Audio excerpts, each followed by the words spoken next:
learning to let love have the last word. Back with Congressman Dan Crenshaw. Congressman, like me, you have been a vocal critic of Democratic Congresswoman Ilhan Omar's perceived anti-Semitic comments about Israel and for saying, quote, some people did something on 9/11. She has since apologized for these comments, but she seems to keep making these kind of statements. Why do you think Democrats have been so reluctant to call her out?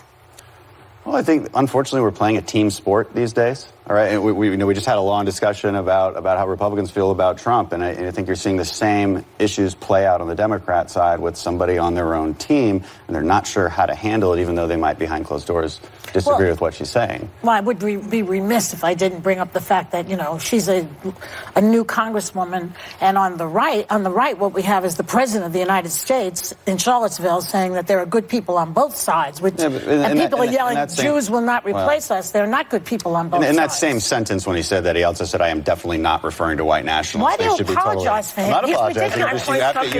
You have to read what he actually said. I listened to exactly what he said. But I will say, it was actually in a statement 2 days later. No, it wasn't. No, it wasn't. So you'd agree? No, it wasn't. But I will say that I don't think it matters. I think bigotry and any kind of statements like that should be called out. I know you and I are on the same page. Today, you and I are on it.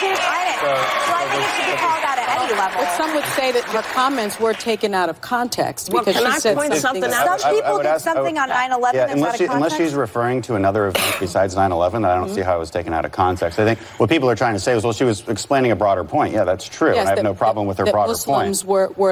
Muslims but were within that civil point, what rights she were being referred to taken 9/11 away. as was some people did something. Unless you're referring to a different event, and I don't think she was, then it clearly was not taken out of context. Well, I don't think she's apologized. But didn't Bush also say these people that took these buildings down, and no one sort of objected to it being framed in that way? But it seems like when Ilhan Omar says anything, it was dismissive in tone, in gesture, and in words.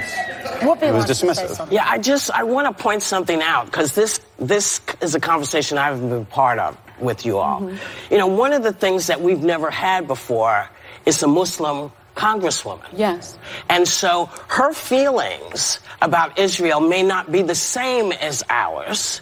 And so we have to listen so we understand why people feel the way they feel. This is this is the United States as we say. Yes, I know hard rap. This is the United States as we say we want it, and I can't finish. I mean, here's what I would say about that. Yes, everybody has the right to say how they feel about Israeli foreign policy. I'm sorry, we have a heart out. I'm so sorry. I don't mean to cut you off. I feel really bad about this. Our thanks to Congressman Dan Crenshaw. We'll be right back.